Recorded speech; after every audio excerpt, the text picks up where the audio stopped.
So I finally started playing Dark Souls 3. Fuck. Get away! Fuck! After watching a million videos calling it the greatest Soulsborne of them all. The only problem was it was $60, so I went to a key site.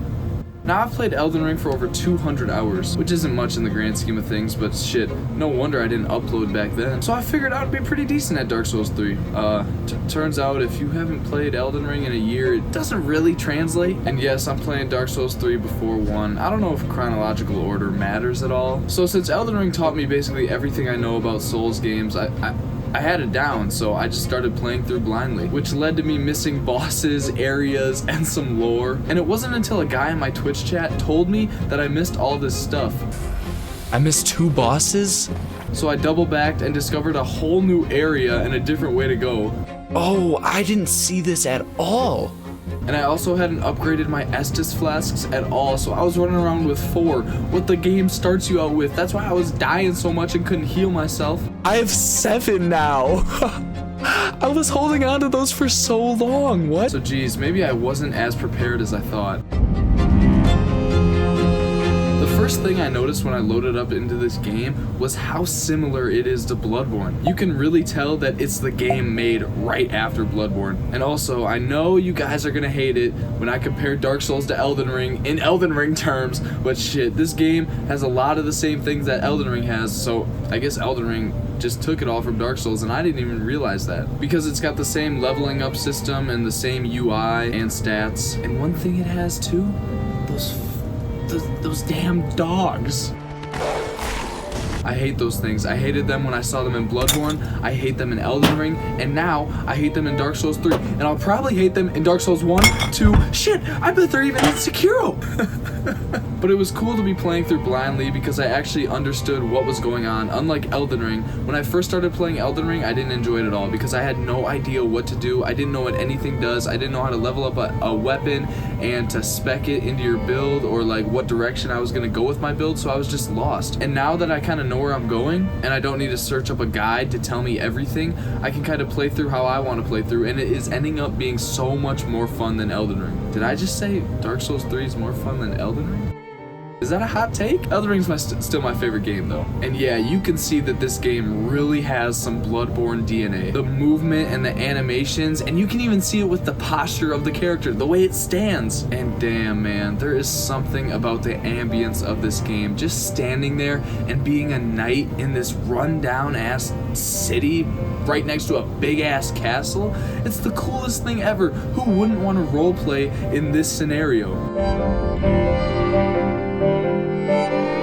So why can't I play any more games? I think a lot of people have this similar feeling after playing such peak games, and maybe it's because I'm just playing it right now and I'll be able to eventually move on, but honestly, I don't know if other games out there that are more story driven and easier, for example, Spider-Man, games like that, or like the Star Wars game, it's not like Dark Souls. Dark Souls is such a create your own adventure type of game, and those other games are just so laid out for you. And especially now with how some of these AAA games just aren't hitting anymore, no other games can bring you on an emotional roller coaster like the Souls games can. The Souls games have such deep lows that you just hate to be in, but those are exactly what create the ultimate highs, and that is what it is that makes people love these games so much. And other games with no challenge, I don't think I can play them. They're just too boring and nothing is gonna stimulate me like the Souls games are. Dark Souls 3 is actively making me think differently. You really have to go through it and analyze every single point that you're at, and then train your brain to be able to handle every situation that you just get thrown into. So with every enemy in Dark Souls being able to kill you kinda easily unless you're insanely overpowered, you start to realize that these enemies in other games are just filler in there for you just to destroy easily. And you could say that about Doom too, which I just recently played, but Doom is a higher level than some of these other AAA trash games. Back to the highs of the game. There's no other feeling that can come close to matching the feeling you get after 100 tries on the same boss, you finally beat it. I have yet to play another game that really captures the essence of that feeling quite like Dark Souls does it.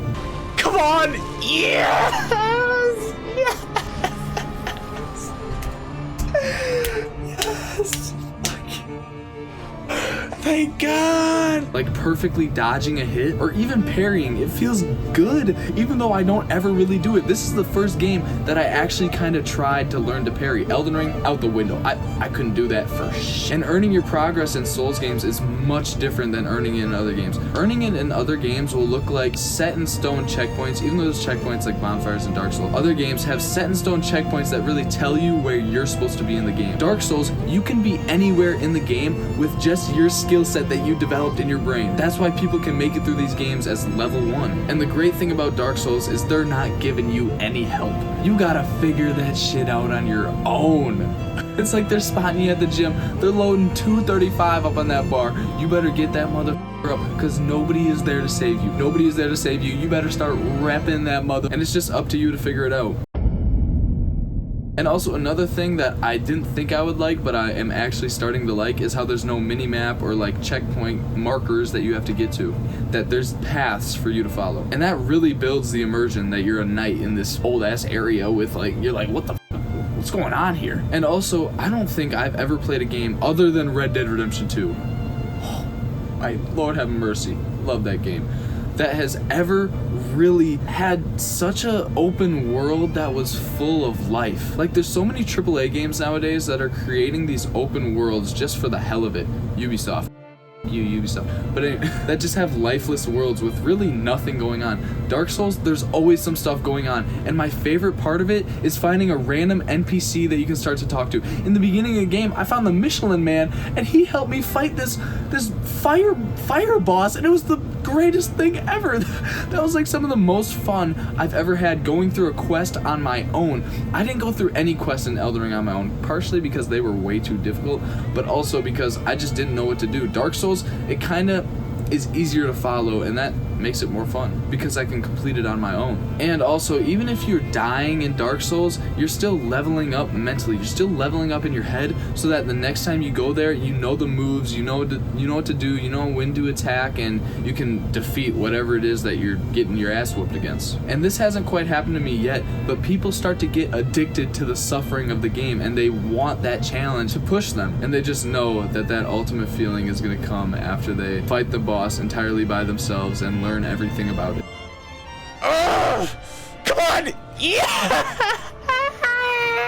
And now I am freaking itching to play Dark Souls 1, and I haven't even finished Dark Souls 3. And I've heard that Dark Souls 2 is like the worst one out of them all, but I really want to play that one too. And I think I'm gonna end up having a good time on it, and I'll probably make a video and be like, what the hell were these guys talking about? This game is fun as hell. And I really want to play Bloodborne. So now I'm really into the Souls rabbit hole, just like a million of the other people you see on the internet that freaking love it, that just claim that it has seriously turned their life around. I can't believe it. There's so many people on the internet that say Dark Souls has really saved them. I haven't quite been feeling that effect, but I haven't really been insanely depressed at one point. Like, I've been sad and everything, like everybody's been sad, you know, but I've never been like so down in the dumps where I couldn't do anything in a day. And some of the people that have been going through that, they started playing Dark Souls and it really saved them and helped them.